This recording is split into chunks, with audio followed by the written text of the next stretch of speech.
Assalomu alaykum o'rtoqlar. Biz bugun shunaqangi zo'r lokatsiyaga kelganmiz. Bu uyni ko'rmasangiz, menimcha xato qilasiz. Har bitta odamni menimcha yashagisi kelsa kerak. Xo'p, bu uchastkamiz 5 sotudan iborat va 5 ta xonadan iborat bo'lgan uchastkamiz ijaraga beriladi. Yaxshi oilaviylarga, yaxshi ishda ishlaydigan odamlarga beriladi. Keling, har bitta xonani detalma-detal ko'rsatib chiqaman. Keling. Zalga kirishingiz bilan atmosferani ko'ring, juda chiroyli. Shu video yoqsa bitta like bosib qo'ying. Har bitta odam, har bitta o'g'il farzand ota-onasiga menimcha bu uyga juda havas qildim. Siz ham havas qilgan bo'lsangiz bitta like bosib qo'ying. Qo'lni ko'rsatamiz, uyga qarang chiroyliligini. Birinchi kirganimizda o'ng tarafimizda oshxonamiz joylashgan.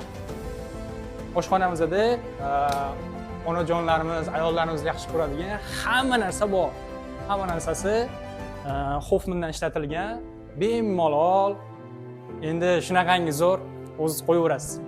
Chiqqan joyimizda, eshikdan kirgan joyimizda sirazi chapga burilsak, bu yoqda yana bitta mehmonlarni bemalol kutib olsangiz bo'ladi. O'zi stol-stullar qo'yib qo'yilgan. Har bitta xonani men bu qandillarga e'tibor bering. Qandillar juda zo'r lekin maza qildim. Ashyo zo'r. Endi bu uyimiz 2 etajdan iborat. Endi asta-asta etajlarga ham chiqib ko'rsatib beramiz. Shundoq kirishingiz bilan, uyda kirishingiz bilan men bu yerda shundoq kelgan mehmonlarni astoydil kutib olaverasiz bu yerda. Xo'p, kelamiz. Kelganimizda bu tarafda kattalar uchun spalni qo'yilgan.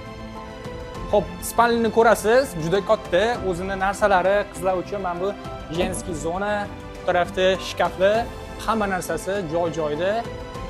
Zo'r. Xudo xolasa, pardalarga ham o'zingiz baho berib qo'yaverasiz. Xo'p, chiqamizda o'zining sanuzellar bor.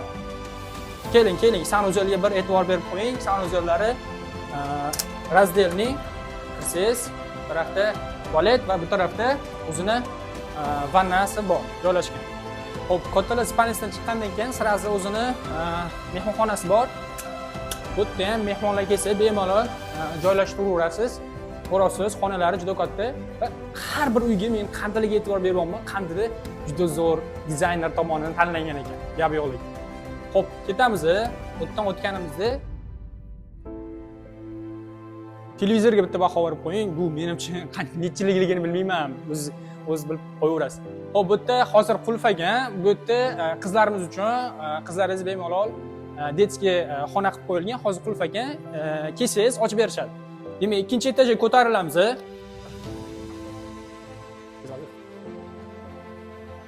Ikkinchi etajni o'zini qarang, buni kattaligini qarang. Men bu yerga kelasizda, bunday ko'rib, bitta kofechani ichib olib, maza qilaverasiz.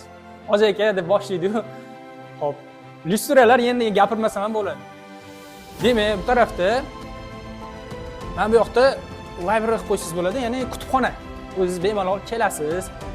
Men bu yerda kitoblari bor ekan. O'zingiz bemalol kitoblaringizni joylashtirsangiz bo'ladi. O'zingizda esdalik narsalaringizni bemalol joylashtirsangiz bo'ladi. Va yana qandil va o'zini mana bu mehmonlarga esa bu yoqqa ham joylashtiraverasiz. Mehmonlar uchun sharoitni juda zo'r qilgan ekan. Xo'p, chiqamiz. Bu yerdan chiqqanimizdan keyin ikkinchi etajda ham o'zini spalnisi bor.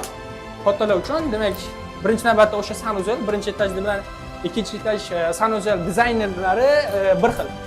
Xo'p, endi spalni ko'rsatib o'taman. Bu yerda xo'p, bu yerda endi alohida tema. Bu yerda skromniy okalar bu yerda o'zi bilishadi. Yaxshi joyda joylashgan lokatsiyani keyin oxirida aytib o'taman. Ko'ring, spalni skromniy qilib qo'yishgan. Xo'p, chiqamiz bu yerdan. Chiqqanimizdan keyin kelamiz. Deganimizda bu yoqda zinadan chiqqan joyimizda bu yerda bolajonlarimiz uchun, ya'ni o'g'il bolajonlar uchun o'zini detskiy xonasini qilib qo'yishgan. Stol-stullari dars qilishlik uchun o'zining narsalari bilan jihozlab qo'yishgan. Xo'p. Bu yerda esa o'zining kichkina skladini qo'yib qo'yishgan. Skladni esa bu yerda narsalari bor. Menimcha sizga kerak bo'ladigan bo'lsa, o'zingiz narsalaringizni bemalol joylashtirsangiz bo'ladi. Demak, eshikdan kirganimizda o'zining yana podvoli ham bor. Podvolga kirib, asta mana bu chiroqchalar bilan chuvrasiz. Anu Merlin ko'tarib tushadi-yu narsasini. Bizda o'zi avtomatik qo'yib qo'yilgan. Xo'p, kelamiz. Bu yerda endi bu bu boshqa atmosferada, qarang, uyingizda namozxona bo'lsa, namozxona, qarang buni kattaligini. Har qanday jamoat bilan kelsangiz, bemalol o'qiy olasiz. Gektar bo'yi yotibdi. Lekin havas qildim, juda havas qildim. Endi namozxonani shundoqqina zo'r qilib qo'ygan. Endi bu uyga kelsangiz menimcha xato qilmasingiz kerak. Xo'p, hovlimizda o'zining yozgi kuxnyasi ham bor. Bemalol yoz payti, issiq paytlari ichkarida emas, tashqarida bemalol o'zingizni narsalaringizni joylashtirib, ovqatlarni bemalol pishiraverasiz. Endi bunaqa sharoitni menimcha kamdan kam hovlilarda topasiz. Ko'ring, bu yerda o'zini bilyardi bor, kechqurun jo'ralaringiz bilan kelsangiz, bir haftada faqat bir marta dastur berar ekan.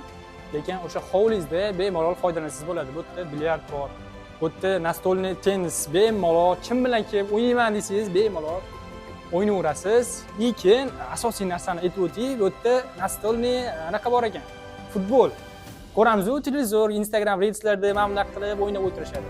Hozirda realni hayotga ham ko'chgan, bir ikkita qilib ko'rdi. Ana afrikanslar mana shu narsani hayotda qilib ko'rdi, yedi. Xo'p, bu imkoniyatdan endi foydalanmasangiz, xato qilasiz. Uchastkamizning narxi $3700 qilib belgilangan, 5 sotuv, 5 xona, hamma sharoitlarni joylab qo'ydik. Bemalol videoni do'stlaringizga tarqatib tashlasangiz bo'ladi va buni olmasangiz ham bitta like bosib qo'ying.